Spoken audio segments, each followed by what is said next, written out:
नमस्कार, मैं रवीश कुमार। फेसबुक और व्हाट्सएप और अन्य सोशल मीडिया के जरिए फेक न्यूज और हिंसक रूप से भड़काऊ बातों का प्रसार हो ही रहा है। यह एक तथ्य है, गप नहीं है। आए दिन आपके व्हाट्सएप के इनबॉक्स में भद्दी गालियां, झूठे दावे वाले पोस्ट, एक समुदाय के खिलाफ ऐसी ऐसी बातें जिससे आप भड़क जाएं, ऐसी चीजें आती रहती हैं। कई लोगों को पता है जो ऐसे पोस्ट को सही मानते हैं, राय बनाते हैं और आगे फॉरवर्ड कर देते हैं। 2020 में इसे अलग से बताने की जरूरत नहीं होनी चाहिए। हाँ, ये बताने की अब भी जरूरत है कि बहुत से लोगों को पता ही ना चल सकेगा कि उनकी सोच झूठ और हिंसक बातों से बदली जा चुकी है। सोशल मीडिया के इन प्लेटफॉर्म ने एक बड़े तबके में यह बात घुसा दी है कि हिटलर के दौर में 60 लाख यहूदियों का नरसंहार नहीं हुआ था, यह एक झूठी घटना है। इतिहास और किताबों से दूर एक पीढ़ी के बड़े तबके में एल्गोरिदम का इस्तेमाल कर इस तरह के फर्जी वीडियो और पोस्ट पहुंचा दिए जाते हैं। वो अब यकीन भी करने लगे हैं कि यहूदियों का नरसंहार एक झूठ था। आखिर एल्गोरिदम के अपने फॉर्मूले से ऐसे वीडियो और पोस्ट को ऊपर करने वालों का कुछ तो खेल रहा होगा। अगर गार्डियन की पत्रकार ने इस खेल को नहीं पकड़ा होता तो बेरोक टोक जारी रहता।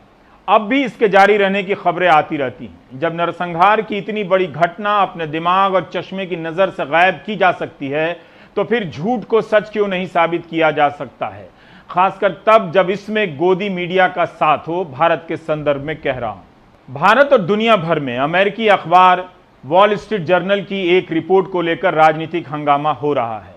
न्यूले पर्नेल और जेफ हॉर्विट्ज की रिपोर्ट है। इस रिपोर्ट में बताया गया है कि हेट स्पीच यानी भड़काऊ भाषणों को हटाने के मामले में फेसबुक दोहरा रवैया अपनाता है। जब बीजेपी के नेता या समर्थक नफरत या धमकी की बातें करते हैं तो फेसबुक उन्हें नहीं हटाता है। तो क्या सरकार के दबाव में फेसबुक नफरत फैलने देता है? इस तरह की नफरती बातों से किन लोगों के दिमाग में जहर भरा जाता है? उन लोगों को झूठी बातें क्यों बताई जाती हैं? ऐसा क्या है कि सच की जगह उन्हें अफवाहों से लैस किया जाता है? और इस काम से किसे फायदा हो रहा है? यह खेल पहले के कई रिपोर्ट से सामने आ चुके हैं, भारत में भी और भारत के बाहर भी। आज आप इस विवाद के बहाने कुछ ऐसे प्रसंगों से गुजरकर देखिए। वॉल स्ट्रीट जर्नल ने बड़ा काम यह किया है कि फेसबुक से आधिकारिक बयान लिया है कि भारत में फेसबुक की अधिकारी ऐसे पोस्ट को हटाने से मना करती हैं जो बीजेपी के नेताओं और समर्थकों के होते हैं, जिनमें दूसरे समुदाय के प्रति हिंसा या नफरत फैलाई जाती है। फेसबुक इनके खिलाफ एक्शन नहीं लेता है।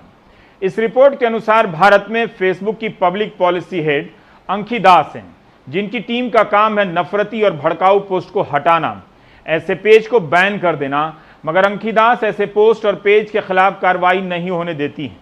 एक ऐसे ही पोस्ट हटाने के मामले में अंकी दास ने कहा कि मोदी की पार्टी और उससे जुड़े लोगों के पोस्ट के खिलाफ कार्रवाई करने पर भारत में कंपनी के बिजनेस पर असर पड़ सकता है। कमाल की बात है कि फेसबुक के प्रवक्ता ने इसे स्वीकार किया है कि अंकी दास ने ऐसा कहा था, मगर बैन लगाने पर विचार चल रहा है। आपको याद होगा बीजेपी के नेता कपिल मिश्रा का वो बयान, नागरिकता कानून के विरोध में हो रहे धरने के करीब जाकर उन्होंने कहा था कि पुलिस ये धरना हटाए वरना उनके लोग कुछ करेंगे। उसके कुछ समय बाद दंगा भड़क गया पूर्वी दिल्ली में। मैं आप सबके बिहाफ पे ये बात कह रहा हूँ, ट्रंप के जाने तक तो हम शांति से जा रहे हैं, लेकिन उसके बाद हम आपकी भी नहीं सुनेंगे अगर रास्ते खाली नहीं हुए तो। ठीक है। पुलिस ने कपिल मिश्रा के खिलाफ कोई कार्रवाई नहीं की, जैसे फेसबुक ने भी नहीं की। इस रिपोर्ट के अनुसार कपिल मिश्रा ने अपना यह वीडियो बयान फेसबुक पर अपलोड किया था और कई महीनों तक उनके पेज पर रहा। उनके पेज पर इस वीडियो के बाद आवाजाही कई गुना बढ़ गई। जून के महीने में मार्क जकरबर्ग ने अपने टाउन हॉल में इस वीडियो का उदाहरण दिया कि हम ऐसे वीडियो को बर्दाश्त नहीं करेंगे, जबकि वो करते आ रहे थे। उसके बाद ये वीडियो हटाया जाता है, यानी तुरंत कार्रवाई नहीं की जाती है। अनंत हेगड़े बीजेपी के सांसद हैं।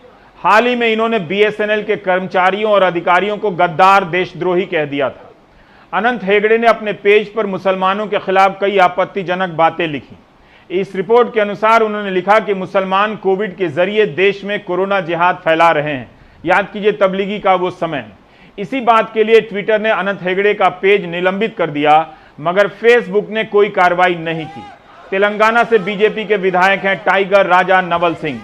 इनके मुस्लिम विरोधी पोस्ट हटाने और पेज को बैन करने के फैसले को अंकिदास ने रोक दिया। फेसबुक के सिक्योरिटी स्टाफ का मत है कि इसके पेज को बैन कर दिया जाए। यह खतरनाक व्यक्ति की कैटेगरी में आते हैं और इन्हें प्लेटफॉर्म से हटा देना चाहिए। यही नहीं, अंकिदास ने अपने ही पेज पर एक पोस्ट शेयर किया है। पोस्ट एक पूर्व पुलिस अधिकारी का है जो खुद को मुसलमान बताते हुए मुसलमानों के खिलाफ आपत्तिजनक बातें लिखते हैं। कहते हैं कि भारत के मुसलमानों के लिए मजहब और शरिया से बढ़कर कुछ भी नहीं है, जबकि अंकिदास का काम है ऐसे नफरती बातों को फैलने से रोकना। अंकिदास की टीम का ही काम है कि देखना कि किस पेज से किसी समुदाय के खिलाफ नफरत तो नहीं फैलाई जा रही है, मगर वो एक पक्ष को छूट देती रहती है। पिछले साल अप्रैल में मतदान से पहले फेसबुक ने ऐलान किया कि कुछ पेज हटाए गए हैं, लेकिन यह बात छिपा ली गई कि बीजेपी से जुड़े वैसे पेज भी हटाए गए हैं जो फेक न्यूज फैलाते हैं।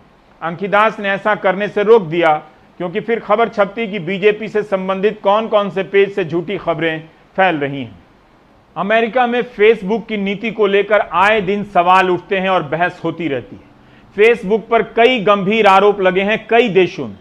इन्हीं आरोपों के कारण कई अमेरिकी कंपनियों ने तय किया है कि वे अपना विज्ञापन फेसबुक के प्लेटफॉर्म पर नहीं देंगी।